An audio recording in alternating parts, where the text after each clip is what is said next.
The truth of the share market channel में आपका स्वागत है। सभी दर्शकों को भवनेश अग्रवाल का नमस्कार। मैंने कल सीमेंट सेक्टर पे वीडियो बनाया था। जो दर्शक हैं उनको ऐसा लगता है बहुत पसंद आया है, क्योंकि जिस हिसाब से मेरे पास एप्रिसिएशन प्राप्त हुए हैं उस हिसाब से ऐसा लगता है कि viewers have liked it very much, और मैं उनको धन्यवाद देता हूं।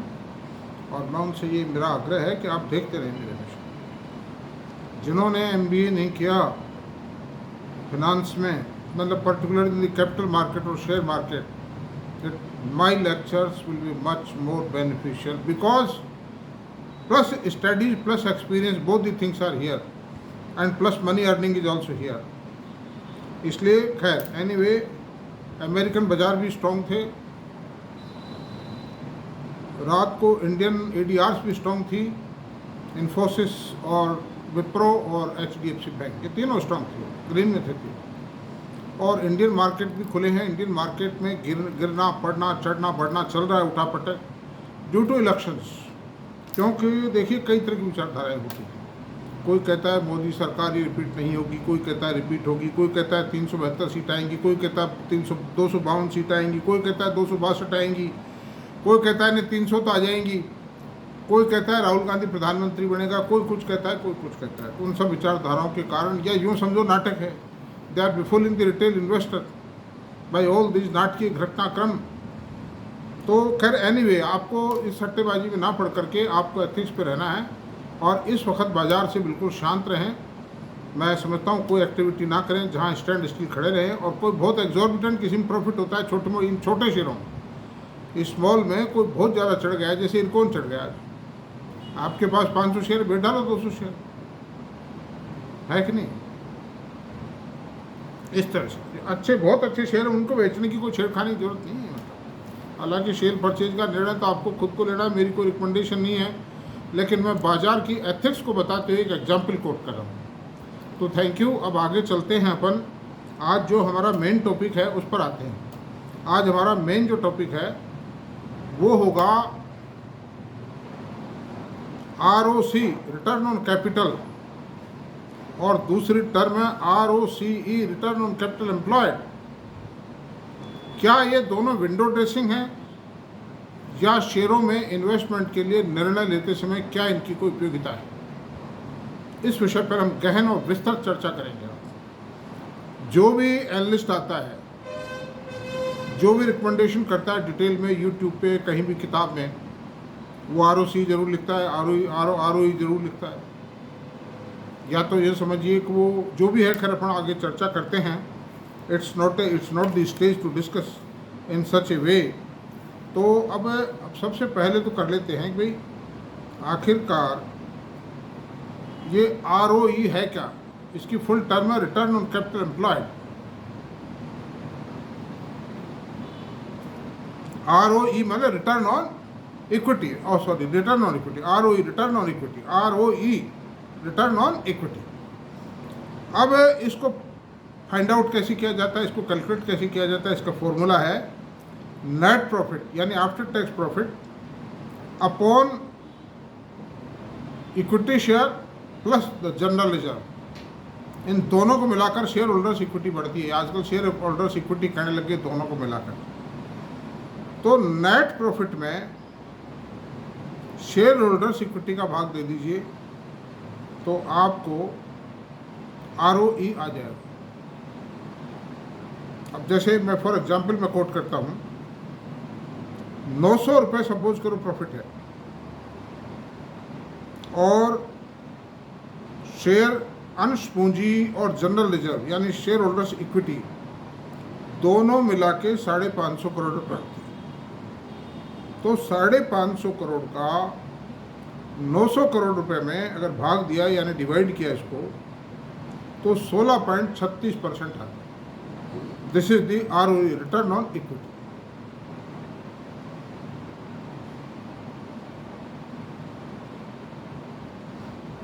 अब सवाल ये है कि क्या ये किसी भी शेयर को खरीदने में या बेचने का निर्णय लेते समय या उसको रखने का निर्णय लेते समय ये बिंदु आरओई क्या सहायक है, मेरे इसमें मेरिट और डिमेरिट दोनों पे विचार करूंगा। डिमेरिट तो ये है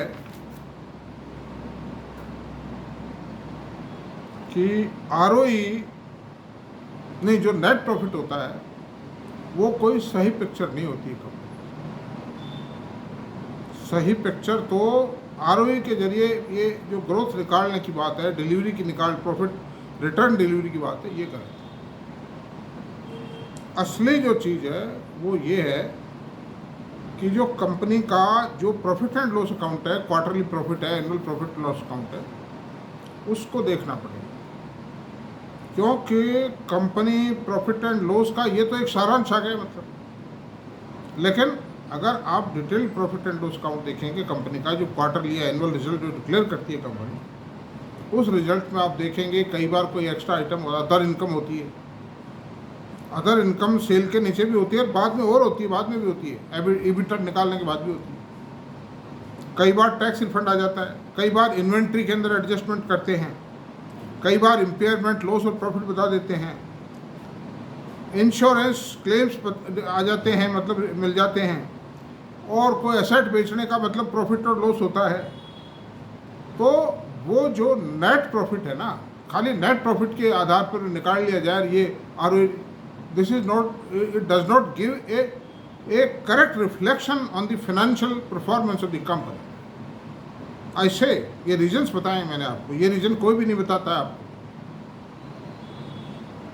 तो इसलिए ये कोई करेक्ट आधार नहीं हो सकता, ये केवल एक विंडो ड्रेसिंग है, प्रोफेशनलिज्म है। अब आगे अपन चलते हैं। एबिट, एबिट क्या होता है? एबिट की फुल टर्म है, नहीं एबिट नहीं, ये ROC, return on capital employed क्या होता है? रिटर्न ऑन कैपिटल एम्प्लॉयड है, इसका फॉर्मूला है एबिट अपॉन कैपिटल एम्प्लॉयड। अब एबिट क्या होगा, फुल टर्म क्या होगा?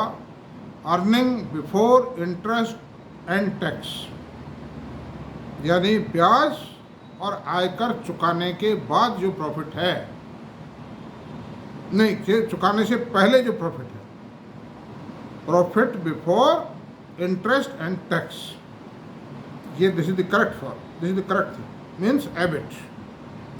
और कैपिटल एम्प्लॉयड से इसमें भाग देते हैं, इसमें भाग देते हैं इसके अमाउंट। तो कैपिटल एम्प्लॉयड किसको मानेंगे?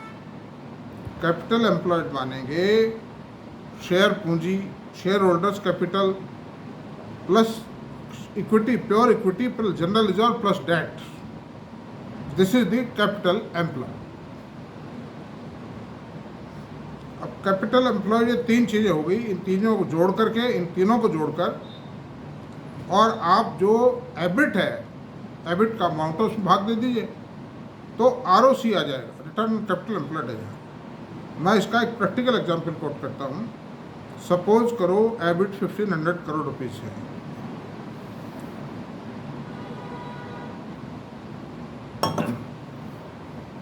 ₹1500 करोड़ का एबिट है, और अब ये एबिट तो 1500 करोड़ हो गया। अब कैपिटल एम्प्लॉयड में चलते हैं। 90 करोड़ की इक्विटी है, 200 करोड़ रुपए का जनरल रिजर्व है, और 500 करोड़ रुपए डेट है।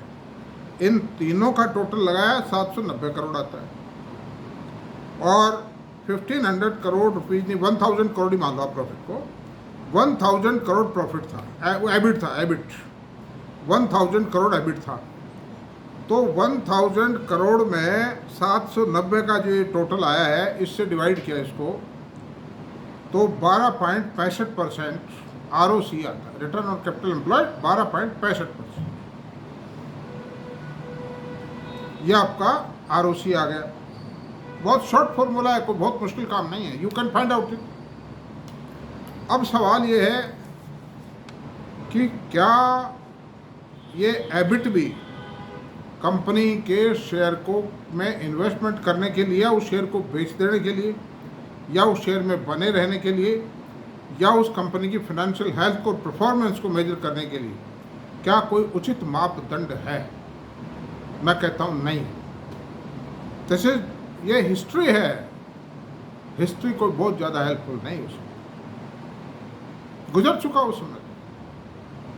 भाई आपका जो शेयर अप्रिशिएट करेगा, शेयर की जो वैल्यू बढ़ेगी, वो तो आने वाली परफॉर्मेंस के आधार पर बढ़ेगी।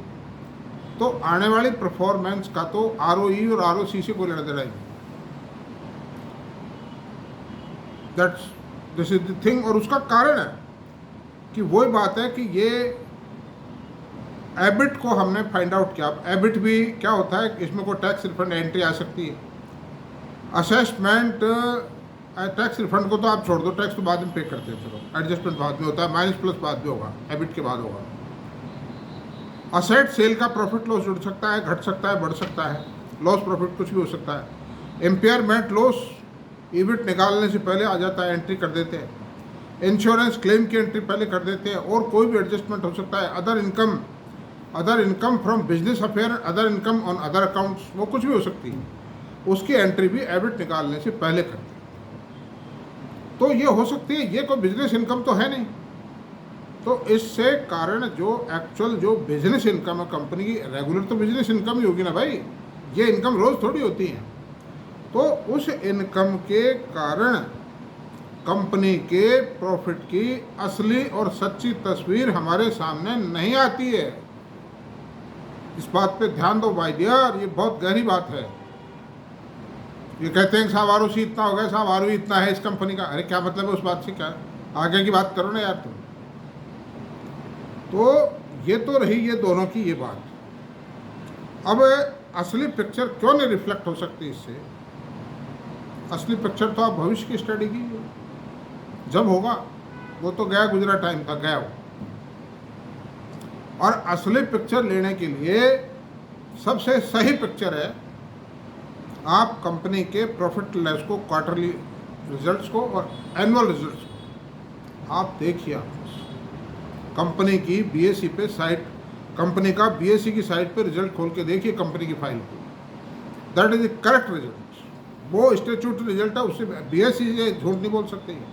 कोई मैनिपुलेशन नहीं कर, मैनिपुलेशन ठीक है होगा अंदर, लेकिन वो एक प्रेस्क्राइब फॉर्मेट में है, तो उससे पकड़ में आ जाएगा। उसमें से ये इम्पेयरमेंट है, एक्स्ट्रा आइटम्स हैं, sale on sale, loss profit on sale of asset है, टैक्स रिफंड एंट्रीज है, इंश्योरेंस क्लेम प्राप्त हुए, कोई और एडजस्टमेंट है, कहीं कोई स्टैट्यूटरी फाइन लगाया, कहीं पेनल्टी लगी है कि नहीं, इन सब बातों का एडजस्टमेंट है। उसको घटा करके आप ईपीएस निकालिए, असली ईपीएस वो है मतलब। और इस ईपीएस के आधार पर सेक्टर एवरेज से उसका प्रॉफिट निकालिए, ईपीएस निकालिए। That is the right picture. मेरे ख्याल से तो ईपीएस से बढ़िया कोई चीज़ नहीं हो सकती। अच्छा, फिर जो स्टॉक एंट्रीज में जो जो जो स्टॉक का इन्वेंट्री, वो जो प्लस माइनस कर देते हैं प्रॉफिट को घटाने बढ़ाने के लिए, वो फर्जी कार्रवाई ज़्यादातर,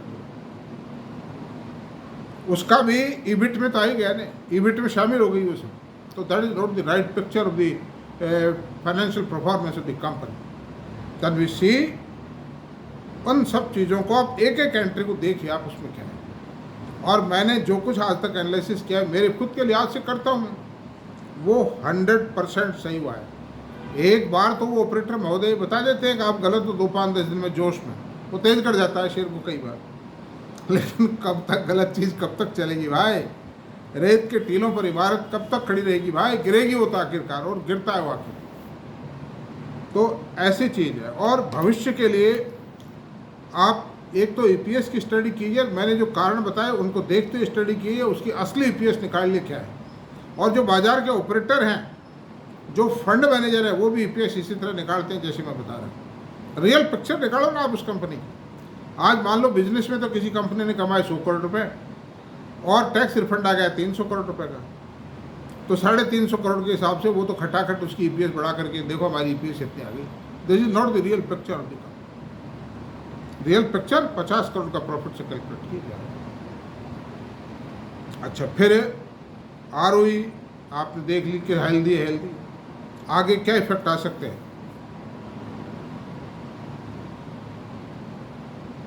भविष्य में कंपनी कोई एक्सपांशन कर रही है, कोई डाइवर्सिफिकेशन कर रही है, फॉरवर्ड इंटीग्रेशन कर रही है, बैकवर्ड इंटीग्रेशन कर रही है, उसके कारण कंपनी की फ्यूचर में वर्किंग और प्रॉफिटेबिलिटी इफेक्ट होगी। ये तो नहीं कहा जा सकता वो प्रॉफिट आएगा या आएगा, घाटा भी आ सकता है।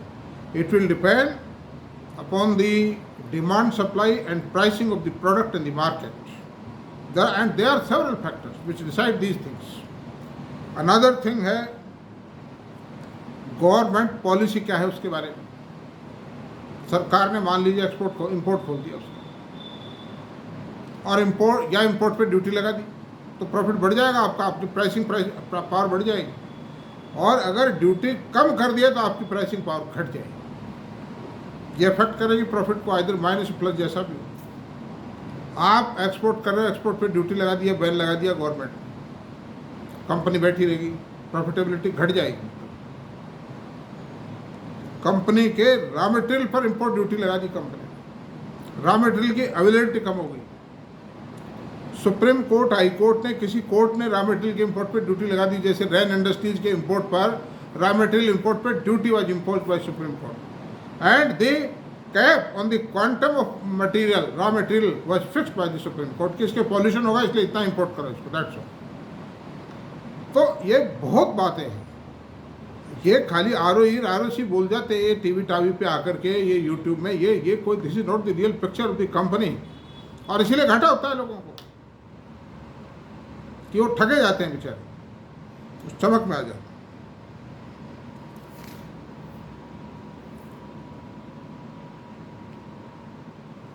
कंपनी के प्रोजेक्ट साइट पर कोई डिस्प्यूट हो सकता है,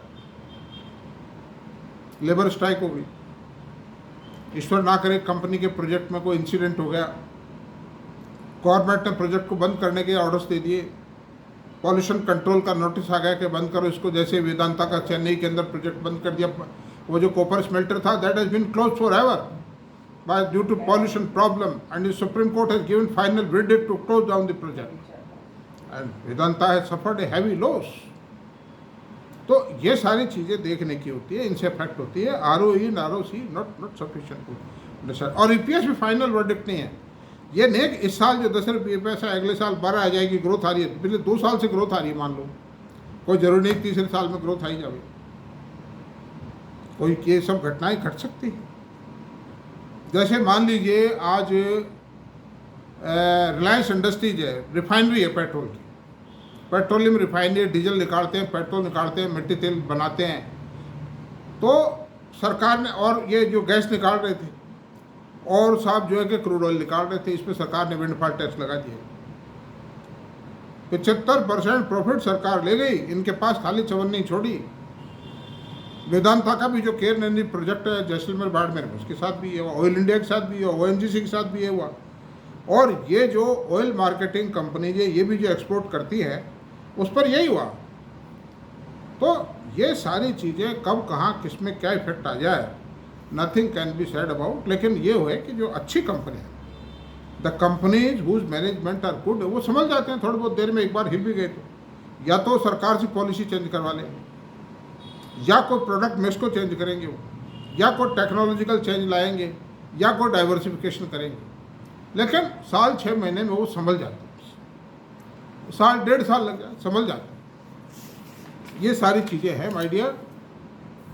तो इसलिए आप ये सारी चीज़ों को स्टडी करना पड़ेगा, देखना पड़ेगा। और एक कॉमन फॉर्मूला किसी भी कंपनी में नहीं चलता है, ना किसी सेक्टर में चलता है। एक ही सेक्टर के अंदर 10 का 5 कंपनी, एक कंपनी अपने सेल के ऊपर 20% कमा रही है, एक कंपनी 5% कमा रही है। अब उसका मैं उदाहरण देता हूँ आपको। फिनोलेक्स इंडस्ट्रीज तो कमाती है 5%, और फाइन ऑर्गेनिक कमाता है 20%। प्रोडक्ट एक है, फाइन केमिकल, एक ही प्रोडक्ट है वो। बताइए अब क्या इलाज है? कोई टेक्नोलॉजी का फर्क है या यूज ऑफ मटेरियल का फर्क है। एक कंपनी एक तरह के रॉ मटेरियल से 10% कमा रही है, मतलब उससे उसी में से, जैसे आप ऑयल सीड, आप ऑयल रिफाइंड रिलायंस का ही ले लेते हैं, रिलायंस का GRM $8 है और गवर्नमेंट की अभी तो थोड़ा बढ़ गया है इनका, जो पहले जो इनका वो जो GRM था वो $2-2.5-3 आता था। क्यों? कि रिलायंस का जो प्लांट था बहुत एडवांस था, ये सस्ते हल्की क्वालिटी का तेल खरीदते थे और माल उससे बढ़िया बनाते थे, क्वालिटी का यील्ड ज़्यादा लेते थे, फिर वेस्ट को यूटिलाइज करते थे। और अब तो वेस्ट से जो क्रूड ऑयल रिफाइनरी की वेस्ट है उससे सिंथेटिक गैस बना रहे हैं। गैसिफिकेशन प्रोजेक्ट लगाया कंपनी के कैंपस में 28,000 करोड़ की लागत से। I am not recommending the share, I am referring regarding the capability, the certain type of management and certain type of capability जो द मैनेजमेंट है इज एक्सप्रेसिंग कंसर्न। इन बातों को आप सुनिए प्लीज, ध्यान दीजिए और ग्रहण कीजिए। आप एकाएक तो कई कह दें अरे क्या कह रहा था कल यार, क्या हुआ, वो बढ़ गया शेयर, अरे वो कह रहा था वो घट गया शेयर। आपको अगर मोटा पैसा कमाना है इन शेयर बाज़ारों से, गरीबी से संघर्ष करना है, गरीबी को अपने दरवाजे से भगाना है, तो आप मेरी बातों को ग्रहण कर लीजिए, मानिए, इन पर अध्ययन कीजिए और फर्दर स्टडीज और कीजिए आप इन पर। आप दुनिया की कोई किताब भी नहीं कहेगी ये बातें, बड़े बड़े राइटर्स ने किताबें लिखी हैं, बट ये सिंपल लैंग्वेज में कह रहा हूँ और मैं आपको देखूँ, वो लिखेंगे ऐसी अंग्रेजी में ऐसे वर्ड यूज़ करेंगे जो आप डिक्शनरी भी ढूंढते फिरोगे, फिर वो आदमी कर नहीं पाता। चूँकि आप काम धंधा करोगे, अपना नौकरी करोगे, या यार कोई डिक्शनरी में मीनिंग ढूंढते फिरोगे, अच्छा पूछ लो, आप किसी से बता देते। मैंने एक टर्म थी MBTU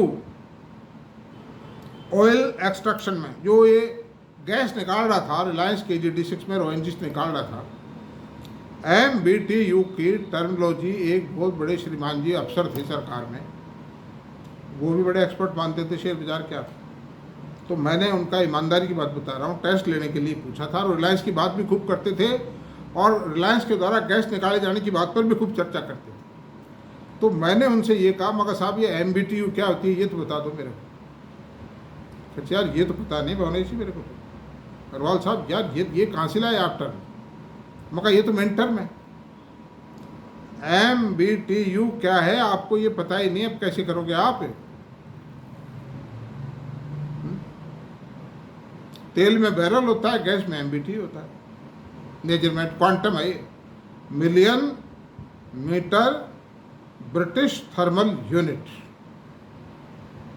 इससे मैंने रिलायंस के द्वारा जो गैस निकाला जाना प्रोजेक्टेड था उसकी कंप्लीट वैल्यू निकाल ली थी, कितने रुपए की गैस निकाल सकेगा, वो नहीं निकली, that is a different thing. लेकिन मैंने इसमें केन एनर्जी का जो बाड़मेर में प्रोजेक्ट था उसकी भी वैल्यू की, इसका इतना टर्नओवर आया, वो उतना ही आया। मैं आपसे बता रहा हूँ, 1-8% को छोड़ दीजिए, इतना डेविएशन हो जाता है, रेट्स में भी डेविएशन हो जाता है, वो आया उतना ही, और प्रॉफिट भी उतना ही आया। तो हर चीज़ मैथमेटिकल है। जो ये कहते हैं ना अरे कहाँ है बच्चे, अरे क्या है, कुछ नहीं होता है इन पढ़ाई लिखाई से, ऐसा नहीं है। कुछ टाइम के लिए जो शेयर बाजार के ऑपरेटर हैं, सटोरिये हैं, मैनेजमेंट है, अपने मतलब से उसको उथल पुथल कर देते हैं, और रिटेल इन्वेस्टर के दिमाग में जो एक सबसे बड़ी बकरी जो है, एक सबसे सीधी गरीब बकरी है, वो रिटेल इन्वेस्टर है, ऑपरेटर्स क्या, मैनेजमेंट्स की भी वही है। ये चाहते हैं कि रिटेल इन्वेस्टर आवे, मेरे क्यों चाहते हो, रिटेल इन्वेस्टर के पास क्या रखा है, बेचारे के पास तनख्वाह पाता है, बच्चे पढ़ रहे हो, लेकिन कैसे नहीं साहब वो आना चाहिए। वो क्यों आना चाहिए, वो इनोसेंट है, उसको अफवाहें फैला के या तो उसका माल छीनेंगे, अगर उनको बढ़ता लगता है तो दूसरा रगड़ा के गिरा पड़ा करके उस शेयर को, उसका बेचारे का माल उसको डरा धमका करके ले जाए, डराते हैं उसको कि गिर जाएगा, अफवाहें छोड़ते हैं। और अगर उसको माल चिपकाना है तो बढ़िया अफवाहें फैलाएंगे, बढ़िया खबरें छुड़वाएंगे मीडिया को यूज़ कर। मुझे डर ये लगता है कि मेरे खिलाफ कोई लफड़ा निभा दे, कोई मतलब कोई मेरे पे मुकदमा नहीं कर देंगे कि साहब ये मीडिया को बदनाम करते हैं। मैं मीडिया को कोई बदनाम नहीं कर रहा, मैं किसी का कोई नाम नहीं ले रहा हूँ भाई, मुझे क्षमा कर देना। मैं तो स्मॉल इन्वेस्टर की रक्षा के लिए कुछ बोल रहा हूँ, मेरा कोई स्वार्थ नहीं है इसमें। सबसे मैं हाथ जोड़ के क्षमा चाहूँगा। तुलसीदास जी ने भी तो रामचरितमानस की रचना करने से पहले सबसे प्रार्थना की थी, देवताओं से भी की थी, राक्षसों भी की थी, और मैं सबको देवतुल्य मानता हूँ, लेकिन मुझे इन्वेस्टर्स को कुछ पढ़ा लेने दो, समझा लेने दो भाई थोड़ा सा, यही है। इसलिए ऐसा है, 24 मिनट हो चुके हैं और आप देखना बालना सीखें साहब। अगर ये जो चमक आ रही है ना बाजार में, ये कच्चे कड़वे हैं, ये स्मॉल कैप लार्ज कैप हैं, छोटे छोटे मेटल के शेयर, छोटे छोटे इंफ्रा कंपनियां और कई लपड़ खांचे। देखो तो ये चमक जो है, इस चमक के चक्कर में मत आ जाना दोस्तों। पड़े हैं तो फायदा लो इसका, बेचो नहीं कि डर करके इमीडिएटली बेच दिया ना। हर उछाल पे थोड़ा थोड़ा 10 से 5% होल्डिंग अपनी बेचो और उसको अच्छे शेयरों में कन्वर्ट कर लो, सुख पाओगे आप। समझो आपको कभी माइंड पे टेंशन नहीं आएगी। मेरे साथ भी खूब चोटें हुई है, खूब नुकसान दिए, मैंने कमाई सटोरियों के लिए, ऑपरेटर्स और मैनेजमेंट्स के लिए कमाया मैं उसमें। हालांकि ठीक है सब कुछ मिल ही लिया मैंने, लेकिन आप खुद ये देख रहे होगे कि मैं कितनी मेहनत करता हूँ, जब जाके मुझे कुछ पल्ले पड़ा है। अदरवाइज तो कौन भाई साहब बदन पे कपड़े नहीं छोड़ेगा कोई सर। मैं सिर्फ आप लोगों के लिए कह रहा हूँ, मुझे कुछ भी नहीं चाहिए। तो मेरा वीडियो अगर आप लोगों को पसंद आया हो तो कृपया इसको सब्सक्राइब करें, लाइक करें, शेयर करें, कमेंट करें, और सब कुछ है, सब ठीक है और मस्त रहें। और मेरी बात, मैंने कोई गलत बात कही तो उसका अदरवाइज ना ले, मैं उसकी क्षमा चाहता हूँ। और जो मुझे अप्रिशिएट करते हैं मैं उनको धन्यवाद देता हूँ। Thank you very much. कल मिलेंगे।